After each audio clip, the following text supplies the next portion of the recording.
Bienvenidos al podcast Riqueza Inteligente. Soy Juan, yo en esto que en redes sociales me dedico a divulgar sobre finanzas y en este podcast vamos a tratar muchos temas y todos ellos tienen que ver con dinero. Vamos a ver cuáles son los primeros pasos que tienes que tomar para poder empezar a invertir con cabeza, cómo puedes estructurar tu cartera, qué productos son los ideales dependiendo del horizonte temporal, si vas a invertir a corto, medio o largo plazo y muchas cosas más con las que podrás hacer que tus finanzas automáticamente mejoren. Estamos aquí con FinTips, uno de los OGs de las redes sociales, también divulgador. Es asesor financiero, ingeniero aeroespacial, ha trabajado en el departamento de Venture Capital e Innovación de una multinacional. Y hoy vamos a hablar de la situación de la gente joven en España, vamos a hablar de los primeros pasos que tienes que tomar para poder invertir con cabeza, de si los fondos indexados son realmente tan buenos como nos los pinta todo el mundo y de una cosa que puedes hacer hoy mismo para hacer que tus finanzas mejoren automáticamente. Así que nada, empezamos. ¿Cómo estás, Iván? Muy bien, ¿qué tal? ¿Cómo estás tú? Muy bien, tío, con mucha ilusión, la verdad. Creo que va a ser una conversación bastante interesante y sobre todo creo que la gente se va a poder llevar una visión, digamos, bastante realista de cómo son las finanzas personales, cómo es empezar a invertir y bueno, ese es el objetivo, yo creo, para este podcast. Oye, para que te conozca un poco la gente, porque ahora mismo muchos te seguirán en redes sociales, a lo mejor otros no, cuenta un poco tu trayectoria. ¿Cómo es que un ingeniero aeroespacial ha acabado siendo asesor financiero? Bueno, eso es un poco raro, es verdad. O sea, básicamente yo entré en ingeniería aeroespacial porque me flipaban los aviones y me pareció una carrera súper interesante, pero cuando terminé mi etapa en esa carrera empecé a hacer prácticas o sea, lo hice en una gran compañía de aquí de España, estuve de becario en Airbus. Y allí la verdad es que el trabajo me pareció interesante, pero hubo una cosa que me llamó mucho la atención, que yo ya había visto en la carrera, y era que me di cuenta de que me gustaban mucho las finanzas. Entonces empecé a ver cómo podía hacer un máster en finanzas o algo así, terminé haciéndolo. ¿Y cómo te diste cuenta de que te gustaban las finanzas? ¿Por qué fue? Pues es una cosa rara. Bueno, a mucha gente le pasará ahora mismo y es que yo estaba pensando en aviones, pero la otra mitad del tiempo estaba pensando en emprender, en montar un negocio. O sea, yo hacía cálculos, mis amigos se ríen mucho porque tenía un Excel calculando cuánto ganaba un bar, cuántas copas se rompían en el bar. O sea, cosas muy raras, en plan, para aquella época, porque ahora está como mucho más normalizado todo el tema de emprender y tal. Y además en la universidad hice una startup con mi pareja. Entonces, claro. Qué guay. O sea, era como que todo el mundo a mi alrededor sabía que a mí me gustaba eso mucho, pero yo no había caído en ello. Ya. Y además en la carrera participé en un concurso en el que teníamos que programar un robot y ese robot tenía que invertir en bolsa de forma automática, que se llamaba RoboTrader, el concurso. De hecho, continúa estando. Sí. Qué guay. Y nada, y así lo descubrí. Y luego, pero ¿cómo acabaste siendo asesor financiero? O sea, porque después de la carrera, ¿qué hiciste?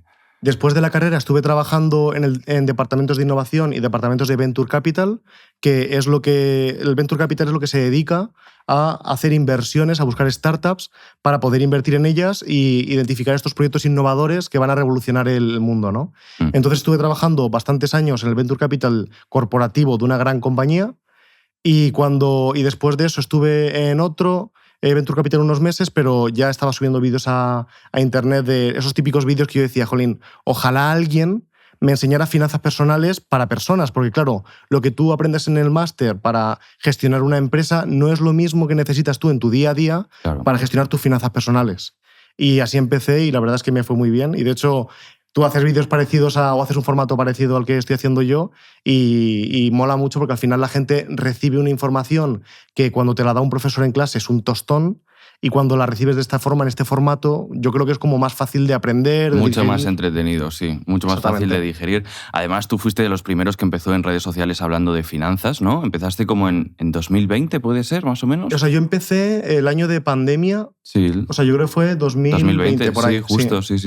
Fuiste de los primeros tú con Gabriel y con Atrezados, ¿no? Esa es. Los tres OGs de las finanzas en redes. O sea, fuimos de los primeros de este formato, porque había mucha gente antes hablando de finanzas. ¿Pero ¿en formato vertical o en YouTube? Yo creo en YouTube había mucha gente hablando de finanzas. Sí, pero... Y en formato vertical, este formato TikTok, Reel que se lleva ahora, en aquella época es cuando estaba explotando en ese momento y por eso tuvimos ahí había un descampado que nadie había llenado de hablar de finanzas en vertical y eso fue lo que hicimos, sí. Pues qué bien, ahora que te conoce la gente un poco más, ya saben que también eres asesor financiero. Cuéntanos un poco... Tú, en el día a día, con tus clientes, con tus seguidores, la gente que ves en redes sociales y a la gente a la que asesoras, ¿cuáles crees que son los errores más comunes, no los más grandes, sino los más comunes que seguramente a lo mejor parte de la gente que nos está escuchando a lo mejor pues también está cometiendo y puede que ni siquiera se haya dado cuenta, o cosas que deberían mejorar. ¿Qué es lo que tú ves? Yo creo que si separamos en grandes grupos, ¿no? Tenemos un grupo de personas que ya tienen formación financiera y en este grupo el mayor error, sin lugar a dudas, es buscar la rentabilidad sin pensar en el resto de variables que intervienen. Y en la gente que no tiene mucho nivel, o sea, que todavía está empezando, que está aprendiendo todavía sobre finanzas, el mayor error es no construir una base de hábitos sólida que le ayude a llevar las finanzas de forma sencilla y sin necesidad de convertirse en Warren Buffett. Esto que dices de los hábitos me parece muy interesante porque hay una frase que dice Dave Ramsey, que es un hombre de Estados Unidos que es experto en finanzas, lleva divulgando en finanzas es una locura, es como desde finales de los años 80 o algo así, que tiene una frase que siempre dice que las finanzas personales son 80% comportamiento y 20% conocimiento. 100%. Es decir, lo que tienes que saber realmente ni es tanto, ni es tan difícil, ni es tan complicado, sino que simplemente tienes que hacerlo. En plan, tener los hábitos y los conocimientos los puedes adquirir muy... No te voy a decir que sea fácil, obviamente, pero el tener el hábito y el comportamiento es muchísimo más importante que lo otro. Además, lo vemos claramente cuántas personas, por ejemplo, ahora mismo que se habla mucho de las cuentas remuneradas, de los fondos monetarios, que es un momento muy interesante para la renta fija, cuánta gente nos sigue a lo mejor ahora mismo en redes sociales, ya se lo sabe, ya sabe lo que tiene que hacer, ya sabe que estando en su situación X lo que tendría que hacer es esto y no lo hace pues simplemente porque no ha cogido el hábito, porque está procrastinando. Al final es una cosa que la gente mira un poco por encima y es súper, súper importante. Completamente de acuerdo, ¿eh? Lo único, ten en cuenta una cosa, yo creo que son fases o etapas diferentes, ¿no? Porque yo me encuentro mucho un perfil de personas que a lo mejor se han empezado a informar ya, pero todavía no han tomado acción, entonces no tienen el ahorro remunerado, no tienen claro cómo, o sea, dónde van a invertir, o sea, no están invirtiendo, a lo mejor han investigado un montón, pero ya todavía no están invirtiendo. Sí. Pero luego hay un segundo grupo, ¿vale? Que además suele estar compuesto de chicos jóvenes que han cogido el hábito de invertir de forma a lo loco, sin pensar dónde están invirtiendo, siempre buscando el número de rentabilidad más alto, y ahí nos encontramos un montón de gente que ha sido estafada. Y no es de broma, y no estoy hablando solamente de estafas en meme coins, que de eso si quieres luego podemos hablar. Yeah. Estoy hablando literalmente de que te venga una persona de toda la vida, el hermano de tu primo, no sé, o sea, una persona que parece que es de confianza, ¿no? Exactamente, y te ofrece un negocio que tú dices, pues mira, voy a invertir en un banco suizo que un amigo mío tiene la propiedad, es una oportunidad brutal, te voy a dar un 1% de rentabilidad mensual. Y entonces a ti cuando de repente te ponen este tipo de ganchos y tú estás acostumbrado a únicamente elegir las inversiones a través de cuál es la que me da más rentabilidad y no pones en perspectiva otras cosas, porque sí que en redes sociales ahora se escucha mucho sobre la liquidez y la seguridad, pero ojo, hay más cosas. Por ejemplo, ¿cuánta formación necesito para hacer esa inversión? Pongo un ejemplo. Si yo quiero invertir en casas, ¿vale? Voy a necesitar un montón de formación para elegir bien una casa y no terminar comprando algo que no vale el valor que voy a pagar. O a lo mejor no solamente hablar de formación, hablar de cuánto tiempo va a requerir gestionar esa inversión. Porque pensamos que todo es pasivo, pero sin embargo, comprar una casa y gestionar inquilinos... Es de todo menos pasivo. Es lo menos pasivo que hay, exactamente. Entonces, para mí sí que... O sea, yo distinguiría dos fases. En la primera fase estoy 100% de acuerdo que es completamente empujada a través de los hábitos. Y por eso siempre que llega una persona que está empezando, para mí lo más importante es hacer un hábito de ahorro, un hábito de empezar a invertir, da igual que sean, aunque sean 10 euros al mes. Pero que tú empieces a acostumbrarte a entender que van a salir dinero hacia una cuenta de inversión y que eso, bueno, va a suceder. Pero luego hay una segunda fase en la que hay que formarse un poco porque quiero evitar que de repente esos 100.000 euros que has sido capaz de acumular a través de 10 años de ahorro e inversión o 5 años de ahorro e inversión, lo que sea, ¿no? Que ese dinero termine llevándoselo un desconocido que tú pensabas que era un conocido de confianza porque te ha ofrecido un 1% mensual que para hacer cuenta rápida, porque vamos a imaginar que no fuera interés compuesto, que fuera simple. Sí. Es un 12% anual, claro, una inversión súper segura, banco suizo, no sé qué, eso no existe. Y entonces resulta, y bueno, normalmente las rentabilidades que te van a ofrecer son de 50% anual, 60% anual. Sí, 20% mensual. O sea, eso es. Lo de las estafas no sé si lo sabe la gente, pero nosotros, a lo mejor por estar en redes sociales, lo hemos visto bastante. Y yo incluso cuando trabajaba en el banco, pasó más de una vez que llegaba alguien que no era cliente del banco, que llegaba pidiendo ayuda diciendo que le habían estafado los ahorros de toda su vida 30, 40, 50.000 euros porque les habían ofrecido una inversión que daba un 20% mensual o algo del estilo. ¿Y sabes qué es lo que he visto en común con toda esa gente que le han estafado tanto dinero? Que yo siempre les preguntaba a todos, vale, pero ¿en qué te han dicho que iban a invertir tu dinero? ¿Lo iban a invertir en acciones? ¿Lo iban a invertir en un fondo de inversión? ¿En criptomonedas? ¿En qué? Nadie lo sabía. Nadie lo sabía. ¿Pero dónde estaba invertido el dinero? No sé, a mí me dijeron que esto tal, y al final pues es la falta de conocimiento y gente que literalmente le han arruinado la vida, ¿eh? O sea, le han arruinado la vida.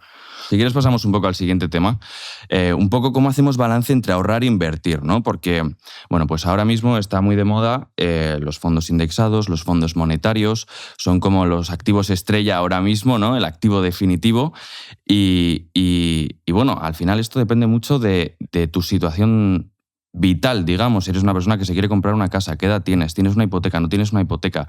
¿Vas a necesitar comprarte un coche? ¿Tú cómo ves todo esto? Porque veo que hay mucha gente que tiene la mentalidad de los fondos indexados, 8% anual, calculadora de interés compuesto, si meto tanto al mes, entonces voy a empezar lo antes posible, que empezar pronto está muy bien, pero ¿cómo balanceas lo que quieres ahorrar para tus metas a un plazo más corto, digamos como comprarse una casa, un coche, con lo que estás pensando invertir para tu jubilación? O sea, yo antes de entrar en cómo balancearlo, intentaría hacer que la gente entienda bien qué es cada una de las cosas. Y es lo primero, el SP500, o sea, estoy diciendo SP500 porque es el que se ha puesto de moda. Sí. Pero realmente podemos hablar de MSCI World, de el Emerging Market, o sea, un combinado que es el ACWI, ¿no? Que es MSCI World más Emerging Markets. Podemos hablar o sea, hay muchos productos y estos son los indexados típicos, que luego podemos indexarnos en inteligencia artificial, etcétera, ¿no? Este tipo de productos, el problema que tiene, que yo creo que la gente tiene que plantearse, es que si yo invierto un 100% de mi patrimonio a largo plazo en esto, tengo que estar dispuesto a tener una pérdida de un 30, 40, 50% y a estar en pérdidas, ojo, mucho tiempo. Prácticamente 14 años desde 2001 hasta 2014. Es justo lo que miré ayer porque quería mirar el número para el podcast. Desde el 2000, si invertiste en el pico en el 2000, no recuperaste dinero hasta 2013, creo que era. Ah, vale, pues justo un año antes, pero... 2013, justo. Es brutal. Y hay unas gráficas por ahí en internet que están muy interesantes, que si nosotros vamos balanceando la cartera, en lugar de... o sea, esto que hemos hecho es una cartera 100-0, ¿vale? Es 100 renta variable, 0 renta fija. Renta fija, para que os hagáis una idea, no me refiero a comprar letras del tesoro, me refiero a comprar un fondo que invierte en renta fija o un ETF indexado contra renta fija, ¿vale? Que eso nos permite gestionar la cartera de forma un poco más dinámica. Esto es un 100-0, pero si nosotros nos miramos otras carteras como la 80-20, 60-40, vemos que este periodo de recuperación de la pasta va poco a poco acortándose. Entonces, yo lo primero que haría sería reflexionar. Las finanzas, ¿yo voy a trabajar para mis finanzas o quiero que mis finanzas trabajen para mí? ¿Y eso qué significa? Pues si yo quiero poner a mis finanzas a trabajar para mí, tengo que tener claros cuáles son mis objetivos. O sea, yo quiero comprarme una casa ¿cuándo? ¿Dentro de 5 años, de 10? Porque el producto va a ser diferente. Si yo quiero la casa dentro de 5 años, voy a necesitar un depósito, voy a necesitar un fondo monetario o un tipo de producto.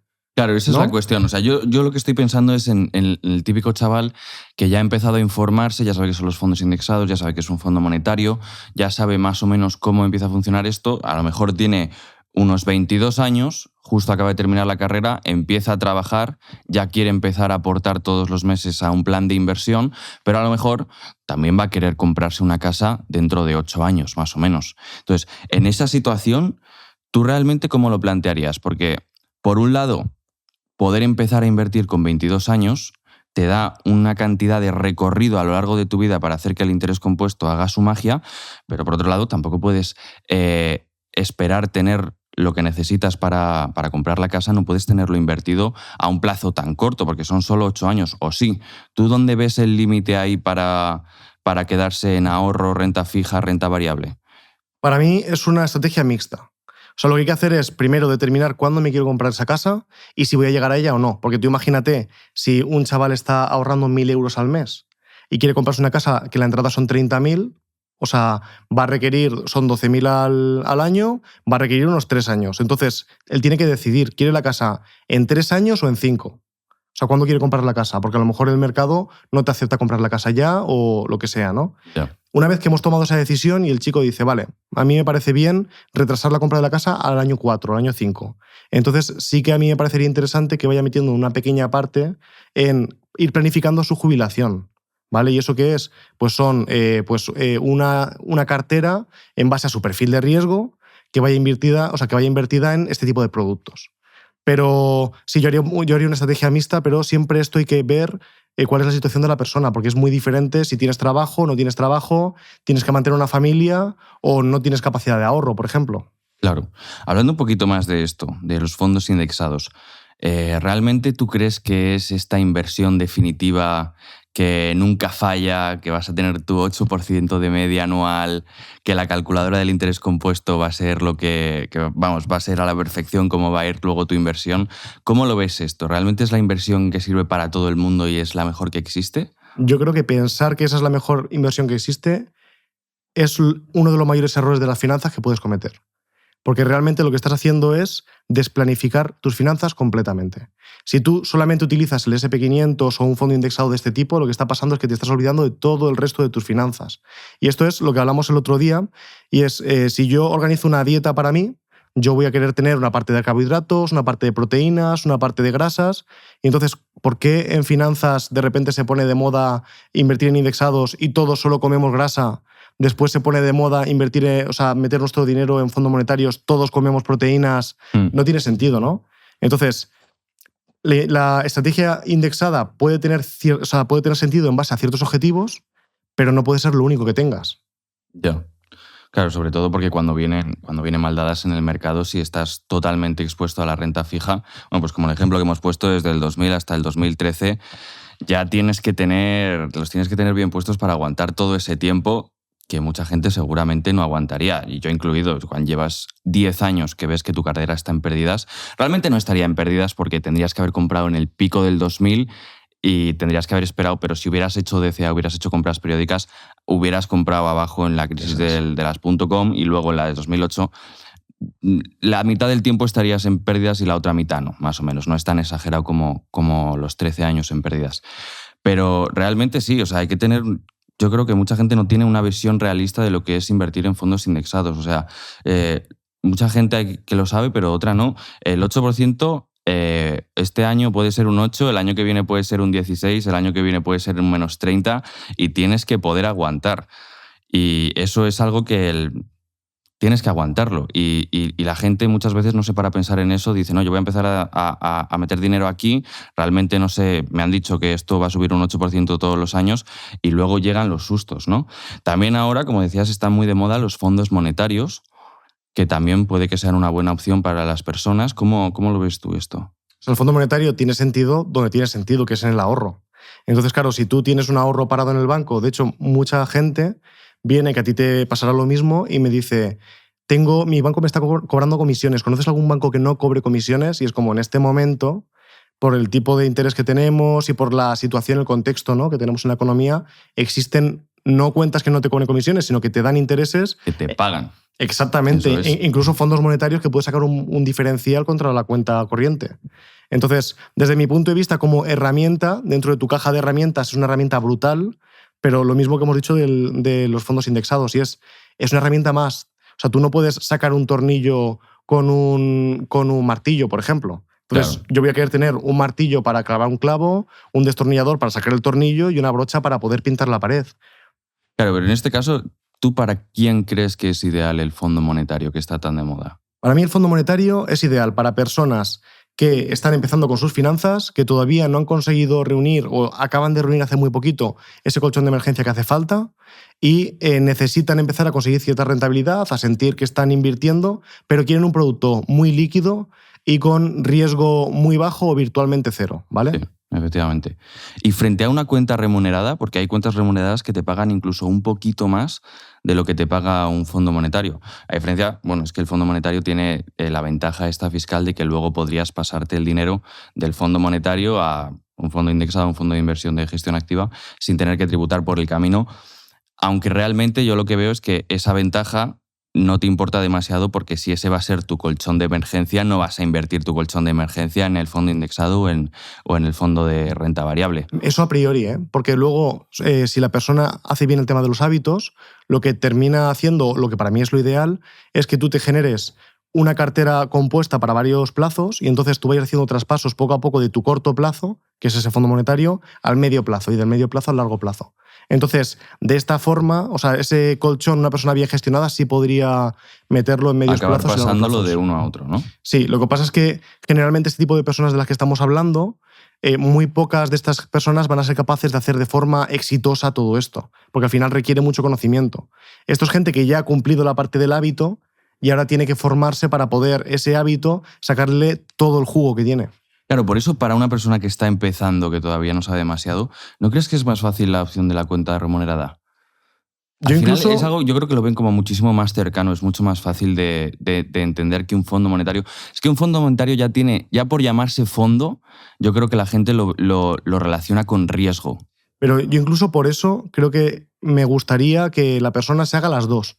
La cuenta corriente remunerada para probarla y el fondo monetario para quitarse el miedo a empezar a utilizar fondos. Entonces a mí me parece súper interesante que incluso tengas dos y tener en cuenta una cosa, y es la cuenta corriente remunerada tiene un contrato que tiene cierta duración.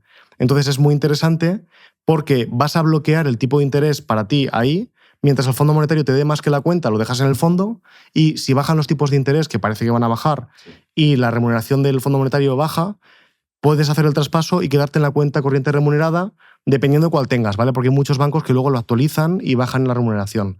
Claro, pero en ciertos momentos igual te interesa tener los dos y moverte de uno a otro dependiendo de la situación. Incluso yo diría de forma genérica, hazte los dos, así ya tienes firmado un tipo en la cuenta corriente X y te vas también al fondo monetario y pruebas los dos, porque al final es una experiencia vital. Es como yo a muchos de mis alumnos les digo, cómprate una acción la que sea para que veas cómo se siente comprar una acción. Sí, cómo sube, cómo baja, que claro, tengas una percepción real de lo que es. Ya ves. Pues luego otro tema en el que a lo mejor tú y yo no estamos tan de acuerdo es cuándo es el momento de empezar a invertir para una persona. Yo mi posición, lo que he dicho siempre, es que tienes que tener mínimo 6 meses de gastos ahorrados. Es decir, que si tú gastas 1.000 euros al mes, tienes que tener 6.000 euros. Y a partir de ahí es cuando puedes empezar a invertir. Antes creo que lo único en lo que te tienes que mover son fondos monetarios y cuentas remuneradas para que por esos 6 meses siempre estén trabajando, dándote algo, pero algo que sea, pues eso, riesgo prácticamente cero, ¿no? Como el fondo monetario y la cuenta remunerada. Pero tú creo que no estás del todo de acuerdo. ¿Cómo ves este tema? Yo creo que una persona tiene que empezar a invertir desde el momento cero. O sea, cuando empieza a llegarte la nómina tienes que empezar a invertir. Pero, claro, hay que empezar a invertir en base a lo que tú eres capaz. Por ejemplo... ¿Invertir en renta variable, te refieres? Sí, sí. Y te voy a poner un ejemplo muy sencillo. O sea, yo quiero que inviertas no 1.000 euros al mes. Yo quiero que si tú... Imagínate una persona que no tiene colchón, no tiene nada en la cuenta ahorrado, ¿vale? Acaba de empezar a trabajar y empieza a cobrar su primer salario y empieza a ahorrar 500 euros al mes, por ejemplo. ¿Vale? Por hacer números así como más fáciles de hacer. Pues a mí me gustaría que esta persona... No me hace falta que meta los 500 en renta variable, que los meta en un indexado o lo que sea. Yo lo que quiero es que meta 10 euros todos los meses ya para empezar a sentir cómo va la cosa, que empiece a quitarse el estigma de invertir, porque luego una vez que llevas muchos años en esta situación y estás cómodo, tienes otra vez que romper otra barrera mental y es más difícil. Entonces, para mí es más importante generar el hábito, aunque sea con 10 euros. Te refieres a una cosa simbólica, entonces, ¿no? Es una cosa simbólica. Pero es simbólica para los demás, pero para ti tiene muchísimo significado, porque es, ya estoy invirtiendo. Y eso, para mí, es súper game changer, porque al final te cambia la forma de ver el mundo, te permite tener un contacto real con los fondos. Es decir, tú imagínate, yo te doy, ¿qué prefieres? ¿Que yo te dé 1.000.000 de euros y tengas que gestionarlo? ¿O que yo te vaya dando 100.000 euros o 10.000 euros todos los meses hasta 1.000.000 y tú tengas que ir poco a poco gestionando eso hasta llegar a gestionar 1.000.000? Pero seguramente sea más fácil poco a poco, ¿no? Probablemente quieras hacerlo poco a poco y no va a ser más eficiente. Pero lo que te va a hacer es, te va a ayudar a tener esos cambios mentales que tú necesitas para que puedas gestionar este dinero de forma que, por ejemplo, que no te vayas a la cama y no puedas dormir porque no sabes qué está pasando con tu dinero. Ya, sí, porque te has poniendo todo tu dinero en riesgo. Pero claro, aquí la pregunta entonces es, antes de tener los 6 meses de fondo de emergencia, ¿crees que deberían invertir una cantidad que no fuera simbólica o solo, pues eso, una cantidad simbólica? Yo lo primero que haría sería determinar cuánto fondo de emergencia necesitas. Porque no es lo mismo un funcionario que un emprendedor, una familia que tal. Entonces a lo mejor son 3 meses o son 12 meses. No lo sabemos. Depende de tu situación. A mí 3 meses me parece poco. Siempre me ha parecido poco, la verdad. Ten en cuenta una cosa. 3 meses, si tú estás soltero, eres funcionario tipo A, o sea, en plan el nivel más elevado. Siendo funcionario puede incluso tener sentido, pero incluso en ese caso imagínate, por mucho que seas funcionario, tienes un cochecillo que valga 7.000 euros y mañana lo estampas, el coche no lo vas a tener a todo riesgo porque es un coche que no vale gran cosa. Te has quedado sin coche y no tienes fondo de emergencia para comprarte otro o para salir del paso. Vas a tener que ahorrar bastante tiempo hasta que te puedas permitir, ¿sabes? Todo este tipo de cosas. He puesto un ejemplo muy extremo, ¿no? Pero que yo que sé, que se te rompe la transmisión del coche. O sea, para mí la cosa Con es que... 3 meses, muchas veces yo creo que vas a ir muy Pero echa pillado. cuentas de cuántos son 3 meses. Por ejemplo, una persona que vive... También depende de dónde vivas, porque si vives en Madrid, que 3 meses, o sea, un mes puede ser 1.500 o 2.000 euros de gasto, ¿no? Depende de tu nivel de vida, pero 1.500 euros puede ser. Estamos hablando de 4.500 euros de fondo de emergencia. Y además, la situación que tú me has puesto es el día... O sea, me contratan, tengo ese dinero ahí y se me rompe el coche. No, la situación que te digo es, tengo 3 meses de fondo de emergencia y se me rompe el coche. Claro. A ver, sí que es cierto que a mí 3 meses me parece poco en general, pero también hay mucha gente que este dinero, o sea, tener dinero en el banco, les puede quemar o les puede generar como cierta situación, no lo sé. Yo personalmente sí que soy partidario de que el rango 3-12 no está mal, la parte de 3 es muy poquito. Vas pillado. Vas pillado, y sobre todo si no tienes ayuda familiar, por ejemplo. O sea, si estás tú solo, 3 meses es poquito, sí. A no ser que tengas un nivel de vida de Cristiano Ronaldo, que son 10.000 al mes, que entonces... Vale, pero entonces, ¿en qué momento la persona promedio que tiene un trabajo por cuenta ajena que no es funcionario, cuánto el fondo de emergencia? ¿A partir de qué momento empiezas a invertir una cantidad que no sea simbólica? Yo lo haría de forma mixta, es decir, por ejemplo, hasta reunir los 3, 4, 5 meses, dedico el 95-100% de mi ahorro a generar este fondo de emergencia. Porque yo quiero estar seguro y dormir bien y saber que mi familia no le va a hacer falta de nada. Una vez que he llegado a esos 4 o 5 meses, empiezo a bajar el porcentaje que dedico al fondo de emergencia. Y digo, vale, pues ahora ya puedo dedicar un 80% o 60% a mi fondo de emergencia y el resto puedo dedicarlo a otros objetivos. Pues, ¿qué quiero? Gestionar una jubilación. Vale, pues empiezo a invertir 50, 100 euros todos los meses en algo que me ayude a gestionar una jubilación. Quiero comprarme una casa dentro de X años. Vale, genial. Empiezo a dedicar una parte a un producto que me ayuda a comprar la casa. ¿Por qué he dicho producto y no he dicho una cosa concreta? Porque si quieres la casa dentro de 3 años, no puedes cogerte algo, por ejemplo, una letra del Tesoro a 5 años o a un periodo mayor, no claro, puedes. No tienes la pasta. ¿Vale? Y tampoco puedes invertirlo en bolsa, porque si tú imagínate que lo inviertes en bolsa y justo cuando vas a comprarte la casa tienes ya los 60.000 de la entrada, baja un 30%, te quedan 40. Ya no tienes el dinero. Ya no tienes el dinero, sobre todo si no tienes ayuda de familiares o amigos que te puedan ayudar. Entonces... Este es otro tema del que quería hablar. ¿Cuál es el periodo mínimo al que tienes que tener una visión para invertir en renta variable, para invertir, por ejemplo, en fondos indexados o algo así? Es una pregunta muy complicada desde mi punto de vista porque el periodo mínimo es el ciclo económico. ¿El problema cuál es? Que el ciclo económico va cambiando. Si nos damos cuenta, los ciclos económicos antes eran de un periodo temporal, pues imagínate 7 años, y ahora hay algunos que están siendo de 12, 10 años. Entonces, siempre nosotros vamos a querer invertir en bolsa de forma que mi inversión coja todo el periodo económico, o sea, todo el ciclo, y yo me encuentro en el mismo punto de ciclo del año siguiente, por lo menos, o sea, del siguiente punto. Claro, si son 15 años, entonces lo que te estoy diciendo es que el largo plazo son 15 años. Claro.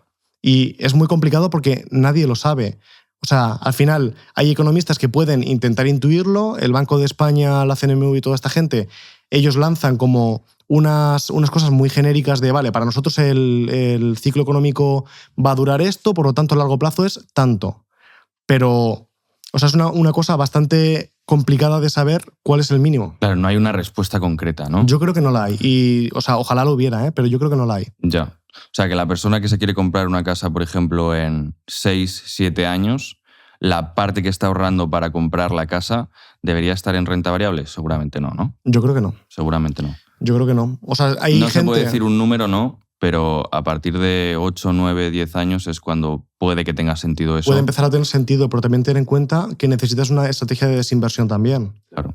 Entonces, o sea, para que te hagas una idea, por ejemplo, cuando tú haces la estrategia de desinversión para una jubilación, quieres los 10 primeros años, o sea, 10 años antes de jubilarte, ya empezar a desinvertir y empezar a poner tu cartera en una posición súper segura, rollo mucho renta fija. Claro. Entonces, claro, si ya directamente estamos como en el periodo de desinversión, o sea, tú me dices, me quiero comprar una casa dentro de 10 años. Está muy complicado porque ¿cuándo vas a sacarlo de bolsa? En 10 años no, antes, ¿no? O sea, cuando tú veas un buen momento, en 8. Y Claro, es que es muy complicado porque habrá gente que dirá, no, me espero hasta el último momento, habrá gente que a lo mejor a los 3 años ve que ha habido un pico y se sale de ahí y luego puede haber sido una buena o una mala decisión. Muchas veces salir es muchísimo más difícil que entrar. Sobre todo en los casos en los que estás haciendo DCA, que estás entrando todos los meses con la misma cantidad, ni siquiera te preocupas, te has olvidado de ello, pero claro, salir es otra cosa. Mi inversión crece más que el dinero que estoy sacando. Genial, es un concepto importantísimo, ¿vale? Pero hay que tener en cuenta una cosa. ¿En base a qué hemos calculado ese 4%? ¿Vale? Yo te lo digo porque al final esto es muy interesante, es un estudio que se hizo, bueno, son análisis que se hacen de bolsa, y básicamente lo que vieron es que durante los últimos X años, ¿qué habría sucedido si una persona que tenía una cartera X, que generalmente está compuesta de S&P 500, hubiera sacado diferentes porcentajes, ¿no? Y la pregunta era si esa cartera se arruinaba. Y entonces, en base a eso, se saca un umbral y el pico inferior de ese umbral no está en un 4%, está en un 3% y creo que, no sé si era en el año 1980, 1990, por ahí, claro. En ese periodo. Esa gráfica es súper interesante, pero, por ejemplo, para el S&P 500 es un 3%. Entonces, para mí, lo que deberíamos hacer, si queremos ser serios en la gestión de nuestro dinero, es, y eres un profesional, es coger este estudio y hacerlo tú para tu composición de cartera. Claro. De ahí sacamos el 4%, que para mí podría ser un 2, un 3, un 4, depende de mi composición de cartera. Entonces, respuestas genéricas generalmente nos llevan a errores.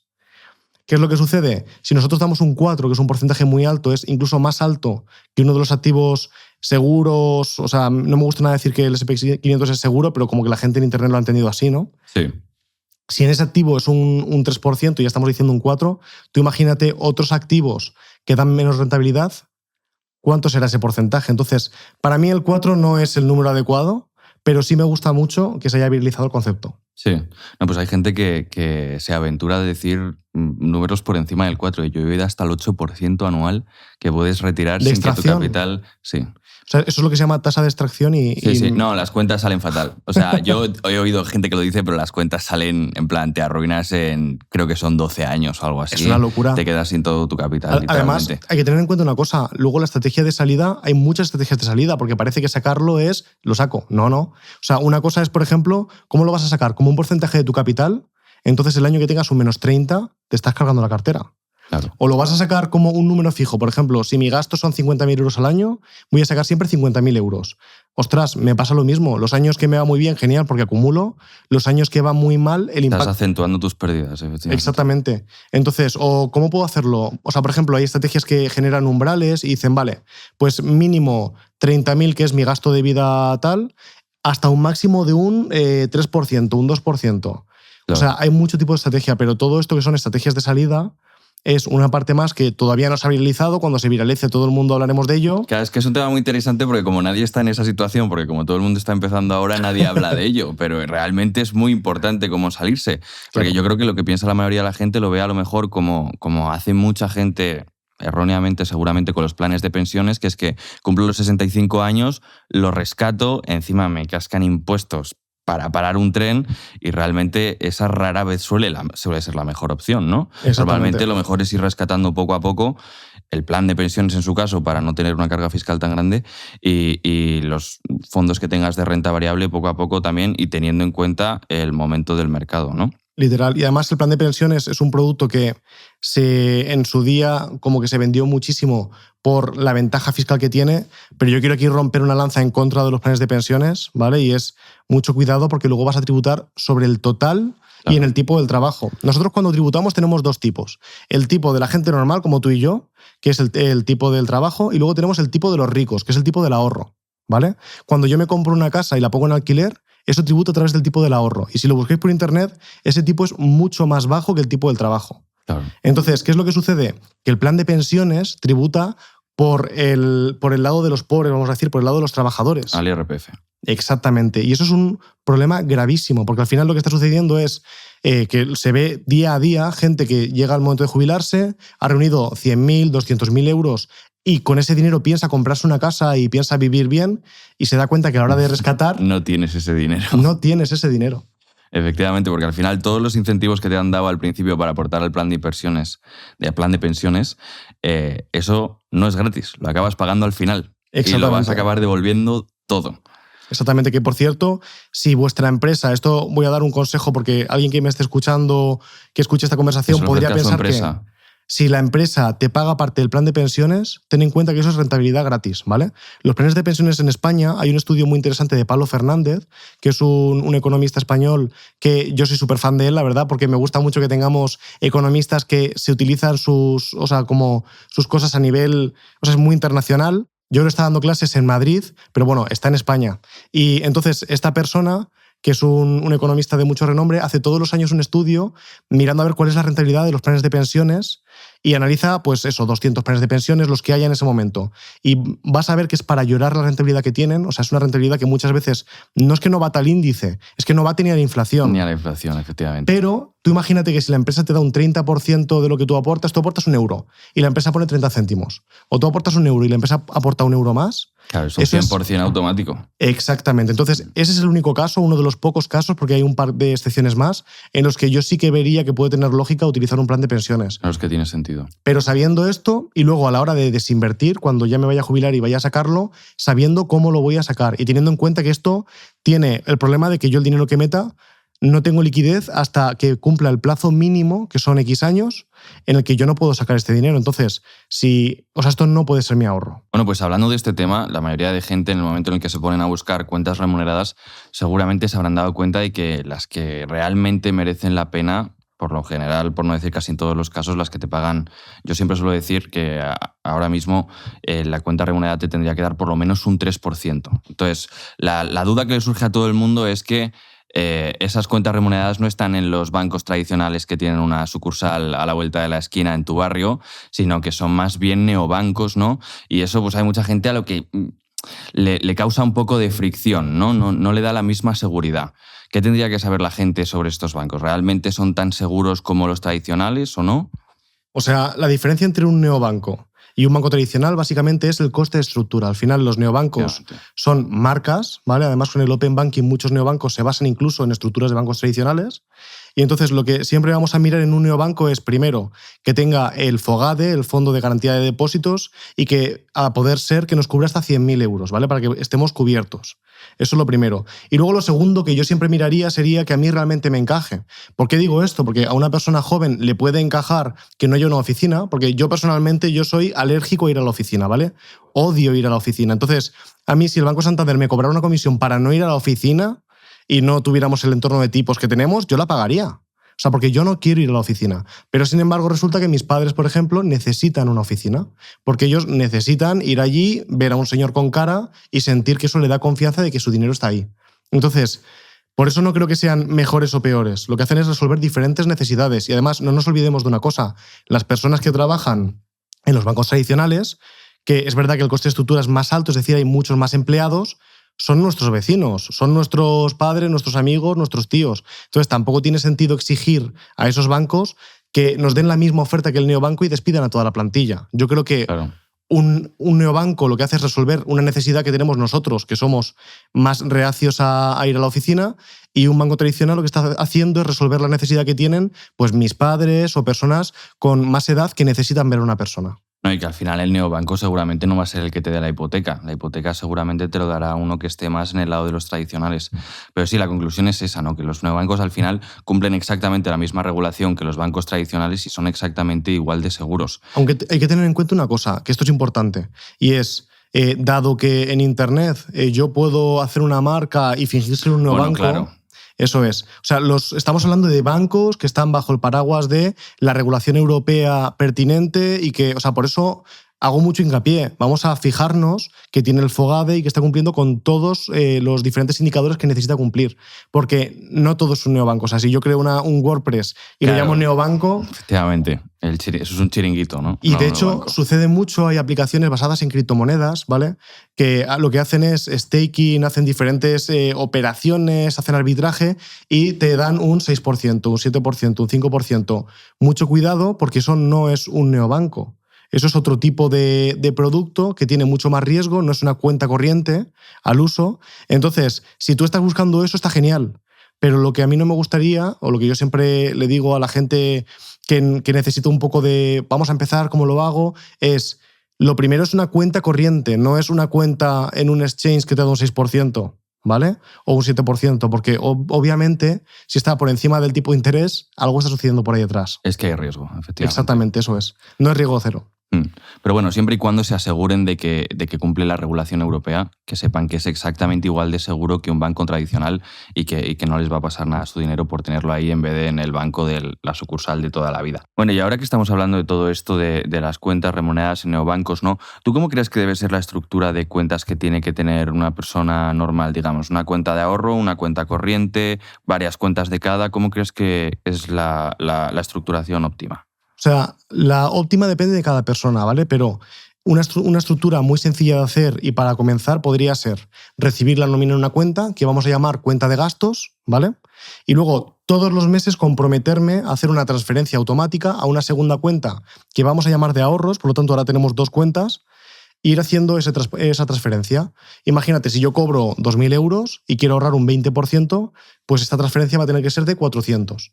En la segunda cuenta no tener tarjeta ni tener nada para que sea más difícil acceder a este dinero. Es un error muy común, ¿eh? La gente que tiene una tarjeta de crédito para la cuenta de ahorros y cuando ve que la otra tal empieza a tirar del otro lado. Exactamente, y de hecho no tener ni la aplicación instalada en el móvil, porque yo lo que quiero es que esta cuenta te olvides de ella y vaya acumulando. Y este es el primer paso. Dices, jolín, Iván, es que no estoy invirtiendo este dinero, ya. Estamos, o sea, antes de empezar a correr hay que andar. A ver, ¿esta cuenta de ahorros es una cuenta de ahorros remunerada o es una cuenta de ahorros normal? Esta cuenta de ahorros es la mejor cuenta de ahorros que puedas conseguir. Entonces, generalmente la mejor va a ser en base a, si lo simplifico, 3 parámetros. La que más me remunere, la más segura y la más líquida. Como todas las cuentas de ahorros, por definición, son 100% líquidas, no podemos competir aquí. Claro. Como todas las cuentas de ahorros, si me hacéis caso y miréis que esté en el Fogade, por definición son muy seguras porque cubren hasta 100.000 euros, tampoco podemos competir en esta pata. Entonces, la primera pata que hemos comentado, la rentabilidad, va a ser la que va a definir en este caso cuál voy a elegir. Luego, como siempre, hay como un par de cosas más. Por ejemplo, quiero tener oficina, pues voy a tener que resentir un poquito esta rentabilidad a cambio de poder ir a hablar con alguien en persona, ¿no? Un poquito, bastante. Bastante, pero bueno, pero yo tengo que definir qué es lo que mejor se encaja conmigo, con mi situación, porque siempre mi objetivo con las finanzas, y esto quiero que nos quede a todos grabados, es dormir tranquilo. Si yo tengo imagínate, he ahorrado 100.000 euros y yo duermo fatal porque está dando vueltas por el mundo y no sé ni dónde está invertido, tengo un problemón. Eso no está trabajando para mí, estoy trabajando yo para ese dinero. Entonces yo lo que quiero es dormir bien. ¿Cómo dormimos bien? Pues asegurando esto. Si para mí dormir bien significa tener una oficina, eso es dormir bien. Si para mí dormir bien significa máxima rentabilidad y nunca pisar una oficina, pues podré ir a otro tipo de productos. Claro. Y luego, súper importante, esta cuenta de gastos, que esto es un fallo muy común, tiene que soportar no solamente mis gastos mensuales, sino también los gastos trimestrales y anuales. ¿A qué me refiero? Viaje de verano. Viaje de no sé qué para esquiar, el IBI de la casa si tienes una casa, los seguros, el seguro del coche. Claro, eso no se coge de la de ahorros, ¿no? Eso no se coge de la de ahorros, exactamente. La de ahorros es para empezar a mejorar mi situación y planificar mis objetivos. Por ejemplo, quiero invertir en una casa o para alquilar o quiero invertir en una casa para quitarme este pago, ¿no? del alquiler y convertirlo en un semi-ahorro a través de la hipoteca. Pues lo podemos hacer a través del ahorro. Pero eso que requiere para poder alcanzar ese ahorro y que funcione bien, requiere que yo, si sé que me voy a hacer un viaje de 1.000 euros en verano, pues 1.000 entre 12, que sale a lo que salga, a 80 y pico, ¿no? Y lo distribuyo, yo ya sé que todos los meses me tengo que dejar un remanente en la de gastos de ese dinero. Claro, lo dejas como prorrateado, ¿no? Exactamente, vamos a prorratear todo ese tipo de gastos para no tener que tirar de la otra. Ahora que has dicho eso de la casa, que me parece muy interesante, esto de que dejas de pagar el alquiler para pagar una hipoteca, que sería como un semiahorro, es cada vez más gente en Internet vemos que dice esto de que tener tu propia casa no tiene sentido, que es mucho mejor vivir de alquiler, para así el dinero que dedicarías a comprar una casa, tenerlo invertido en otros pisos para alquilarlos o tenerlos invertidos en la bolsa o en cualquier otra inversión. ¿Tú qué piensas de esto? ¿Realmente es mala idea comprarse una casa? O sea, yo creo que para empezar, cualquier respuesta genérica va a ser en principio incorrecta o incompleta por lo menos. Entonces, esto hay que ver quién eres. Ten en cuenta una cosa, ¿vale? Nosotros cuando estamos pagando un alquiler es un gasto, completamente gasto, ¿vale? 100% gasto. Si yo me compro una casa y vivo dentro de ella, esa casa, ese pago de la hipoteca tiene 3 partes. Una parte de gasto, que es el pago de intereses, una parte de ahorro, que es esa adquisición del equity de la casa, esa adquisición de la propiedad de la casa, que poco a poco Lo que pagas del principal. Exactamente. Y luego una parte de inversión, que es la posible revalorización del inmueble. Que digo posible porque al final puede que se revalorice o puede que no. Y luego hay una tercera pata, ¿vale? Que es la que estamos comentando, que es la de pagar alquiler, comprar un inmueble, ponerlo en alquiler y entonces con ese alquiler de ese inmueble pagar mi propio alquiler. El tuyo. Luego también hablando de las cuentas, mucha gente se pregunta cómo tienes que hacerlo si tienes pareja, ¿no? Si tienes, bueno, claro, esto depende de cada uno, si tienes novia, estás casado o tengas lo que tengas. ¿Cómo crees que se deben, digamos, dividir todas estas cuentas? Hay gente que habla de la teoría esta de las 4 cuentas, hay gente que dice todo separado. ¿Tú cómo lo organizarías? O sea, al final, de hecho, esto que acabas de sacar es un vídeo que yo creo que es uno de los más polémicos que tengo, que la gente se pelea muchísimo por estos temas. Al final tiene que ser algo que funcione para los dos, porque no es lo mismo que ambos trabajen, que solo trabaje uno de los dos, que uno tenga un ingreso que sea órdenes de magnitud superior al del otro, ¿vale? Entonces, cada pareja tiene que gestionarse como ellos crean que puede funcionar para ellos. ¿Qué es lo que yo pienso que es lo más óptimo generalmente en la gente que yo he conocido y que hemos estado mirando este tema? Generalmente lo óptimo para mí es, tú no deberías perder tu independencia financiera, entonces tendrías que tener una cuenta personal donde tengas dinero, ¿vale? Entonces yo, por ejemplo, como yo me estoy organizando y creo que tiene sentido, una cuenta para mí, que es la de gastos, donde llega mi nómina. Y yo de ahí tengo mis gastos personales. Luego yo acuerdo con mi pareja una cantidad que vamos a meter los dos en una cuenta común, de la que vamos a tirar los gastos comunes de la casa. ¿Qué gastos son? Hipotecas, comida... Electricidad, calefacción... Exactamente, todos los gastos que tenemos en conjunto, ¿vale? Además, nos permite hacer una cosa muy interesante. Al haber hecho esta diferenciación, yo puedo diferenciar perfectamente cuánto gasto todos los meses en gastos básicos, es decir, en seguir vivo, y cuánto gasto todos los meses en mi ocio, porque mi ocio sale de mi cuenta personal. Claro. Y es muy interesante porque dices, ostras, no estoy ahorrando porque... Pues lo vas a tener... Aquí tienes la fotografía. Entonces... ¿Cuánto mete cada persona en la cuenta común? Pues dependerá de cómo queréis organizarlo. Por ejemplo, hay gente que mete la misma cantidad. Si yo sé que la casa gasta 1.500 al mes, pues lo dividimos entre 2, 750 cada uno. Hay gente que lo hace proporcional al salario. Pues si yo gano 10 veces más que tú o 2 veces más que tú, pues yo gano 2/3 del dinero que entra en la casa y tú 1/3 del dinero que entra en la casa, ¿vale? Hay que hacerlo. O sea, sumamos los salarios y vemos qué porcentaje de esa suma aporta cada uno. Pues yo lo hago siempre como porcentaje del ingreso, pero sí, o sea, ha sido que... Sí, que sea proporcional, ¿no? Exactamente, eso es. Eso, por ejemplo, puede tener sentido. Hay veces que no tiene sentido por situaciones concretas de lo que sea, ¿no?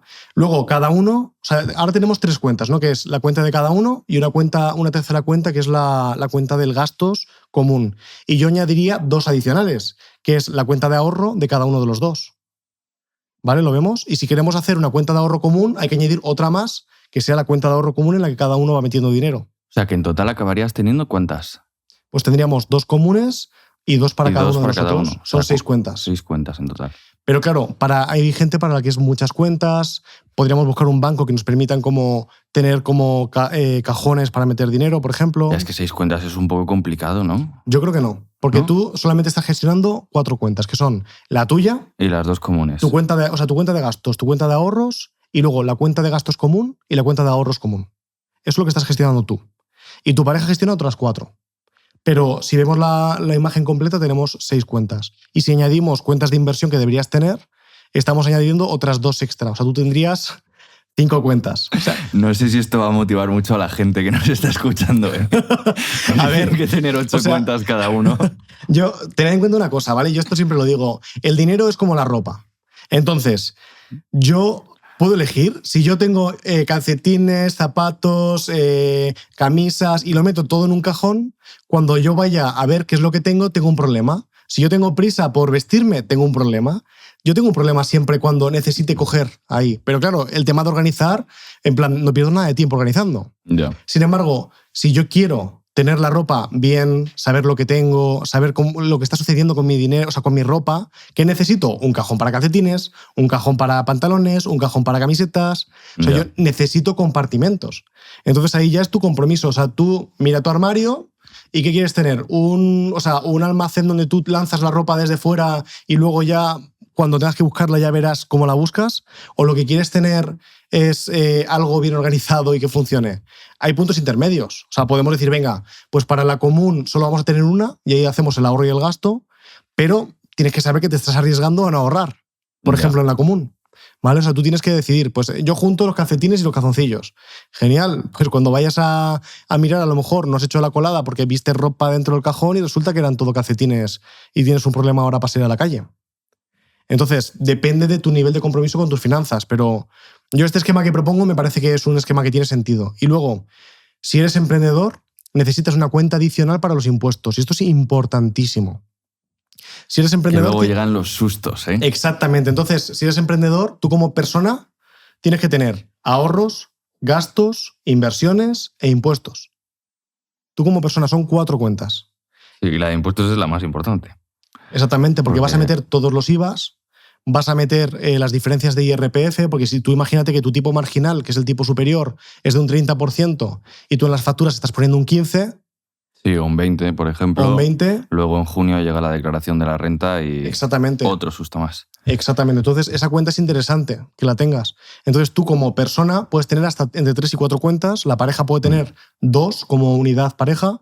Y luego la otra persona pues tendrá entre 3 y 4 cuentas. Depende de si es emprendedor, es trabajo por cuenta ajena o cómo lo está haciendo.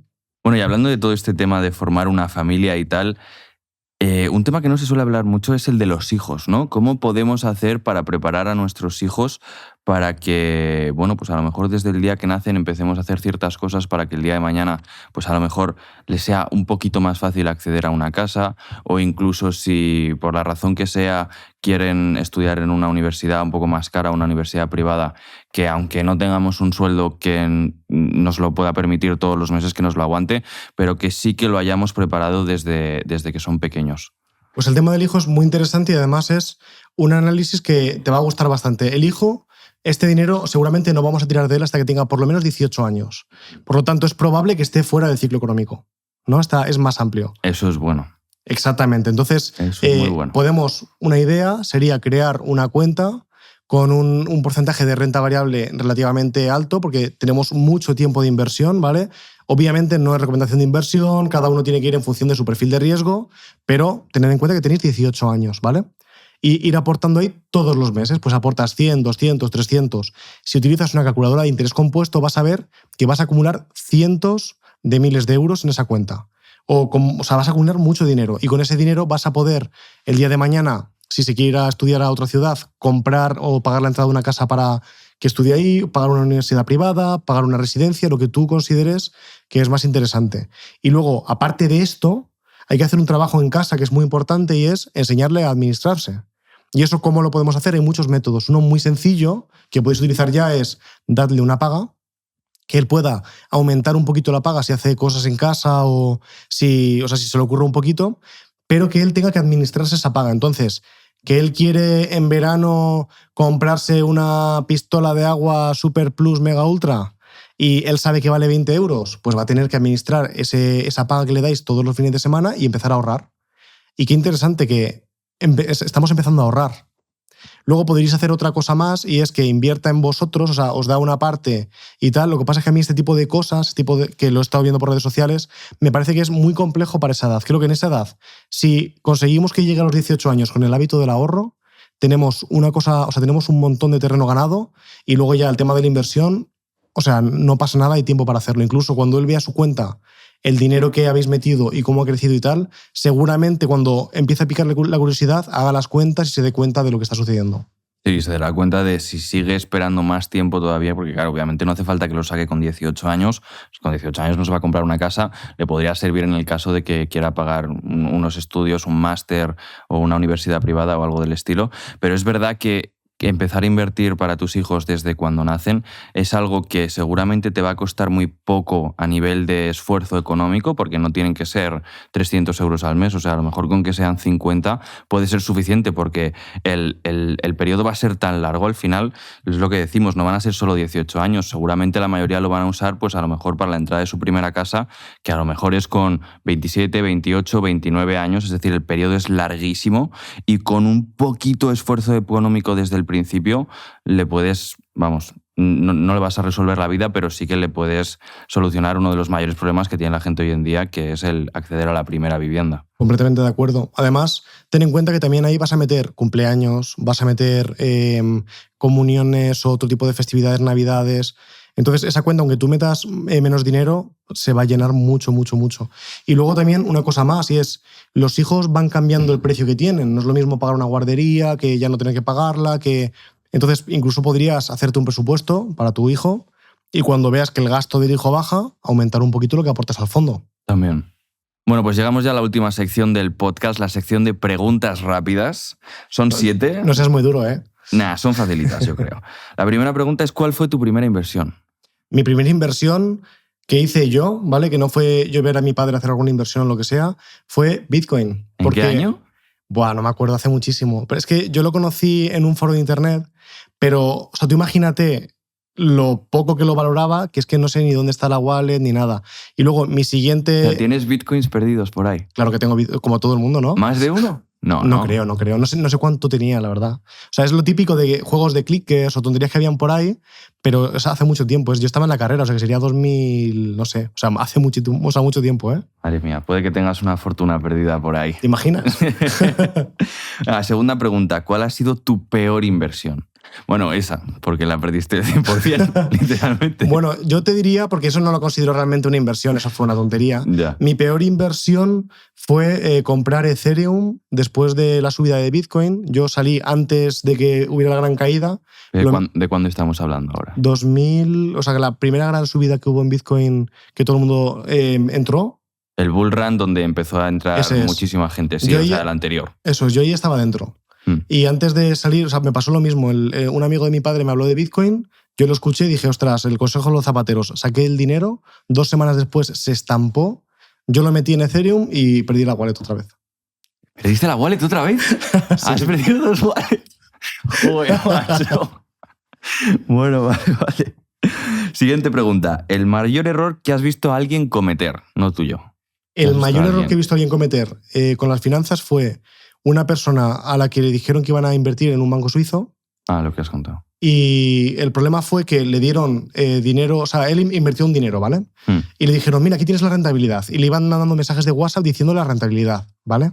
Él fue a sacarlo, le permitieron sacar 1.000 euros, tal, y le dijo, hay una gran oportunidad. Si metes 30.000 euros o 40.000 euros, vas a tener una posición privilegiada con un montón de rentabilidad porque otro inversor acaba de salir. Y esta persona cogió un préstamo para hacer esto y el gestor de esa inversión ha desaparecido. Claro, pero es que esta historia la hemos oído más de una vez y es una forma de estafar muy común, ¿no? Es, oye, mete solo 100 euros o 1.000 euros para que te sientas seguros, te dan una rentabilidad ficticia, que es que cogen dinero de su bolsillo y te lo dan, y te dicen, vale, ya ves que ahora esto funciona, ¿por qué no metes los ahorros de toda tu vida? Y luego ya no funciona más. Esa es. Efectivamente. Siguiente pregunta. ¿Qué consejo financiero le darías a tu yo de 18 años? Que no pierdas las wallets. Esa es la primera. Buen consejo. Buen consejo. Nah, pero probablemente le diría, o sea, porque el camino que he hecho creo que es el correcto. Que continúe ahorrando, que cuando vea que empieza a interesarle las finanzas, porque tampoco hace falta que te lo metas ahí en plan en vena, porque si no terminas odiándolo, que empiece a invertir.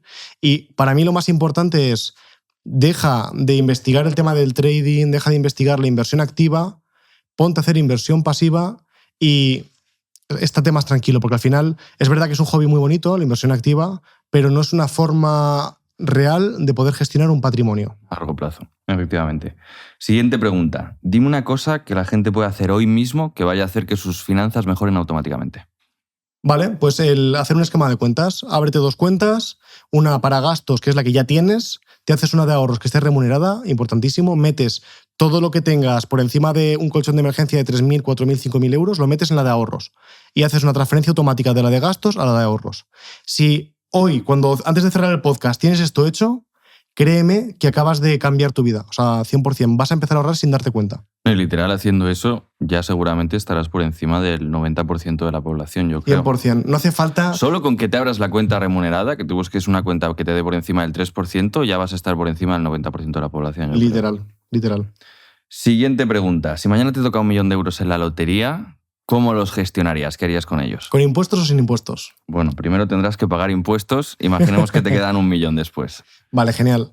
A ver, 1 millón no es mucho dinero en realidad, ¿vale? O sea, es mucho dinero para poder alcanzarlo yo a través de mi trabajo, porque el trabajo le cuesta mucho acumular capital, pero con 1 millón de euros, si nosotros hiciéramos la retirada del 4% que tú has comentado, sí, serían unos 40.000 sobre los que hay que pagar impuestos, ¿vale? Entonces, ese 1 millón de euros yo, sinceramente, yo lo que haría sería probablemente meterlo en algún fondo o algo así, una parte, otra parte...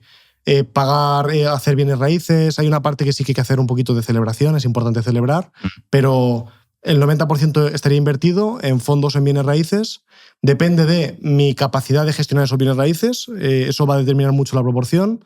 Y luego la parte que esté en fondos, lo que puedo hacer es hacer una hipoteca sobre esto y coger más bienes raíces o coger más dinero para meter en... O sea, ignorar los fondos para sacar. O sea, podemos hacerlo, pero ten en cuenta una cosa, esto es una operación compleja que no es para todo el mundo. Entonces, yo quizás lo haría porque me parece interesante que ese 1 millón de euros, por ejemplo, si lo utilizo en casas, imagínate que me dan el 50% de hipoteca, son 2 millones de euros utilizados en bienes raíces, ¿vale?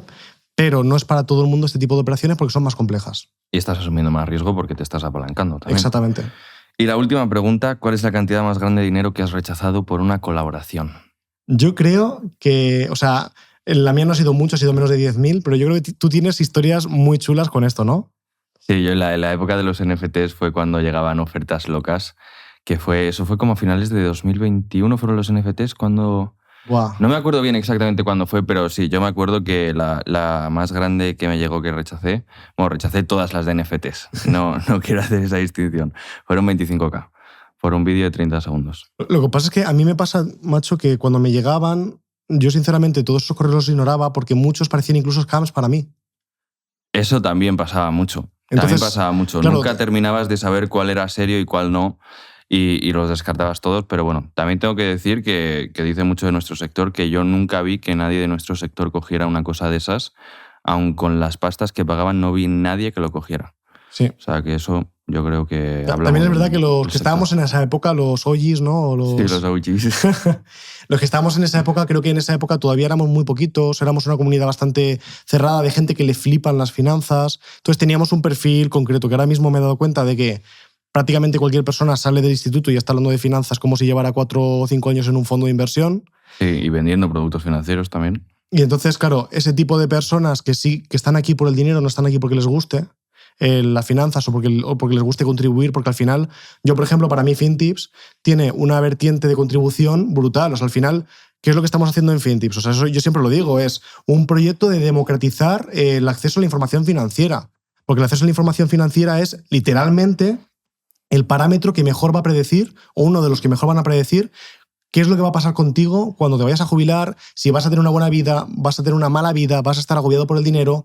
Incluso aunque tú nazcas en una cuna de oro, si no tienes un gestor o alguien que te lleve esta parte financiera, alguien que aplique ese conocimiento, lo más probable es que termines quebrado en la calle viviendo una vida malísima. Las fortunas siempre dicen que nunca duran más de 3 generaciones. Y es por este motivo. Entonces, por eso para mí era muy importante, cuando yo empecé a aprender de todo esto, yo decía, jolín, a mí me gusta mucho el tema de voluntariado, todo esto, y digo, qué bonito hacer un proyecto en el que yo pueda dar acceso a un montón de gente de forma sencilla y entretenida a contenidos que les van a ayudar a cambiar la mejor variable, porque es que tú te sepas vestir mejor o peor impacta de una forma, pero que tú tengas un ahorro todos los meses del 20 o el 30% de tu ingreso, o sea, es que eso te cambia la vida literalmente. sea, la gente no es consciente de cómo te cambia la vida, de cómo de repente no tienes necesidad para conseguir un trabajo porque puedes aguantar un año entero sin cobrar y por lo tanto no coges el primer trabajo que te llega, que es una mierda de trabajo, y coges el trabajo de tus sueños. O cómo de repente quieres emprender y tienes un año entero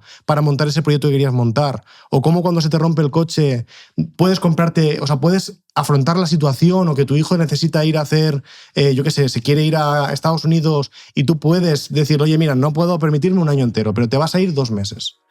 Y poder hacer todo esto te cambia la vida completamente a ti, a tu familia, a la gente que te rodea.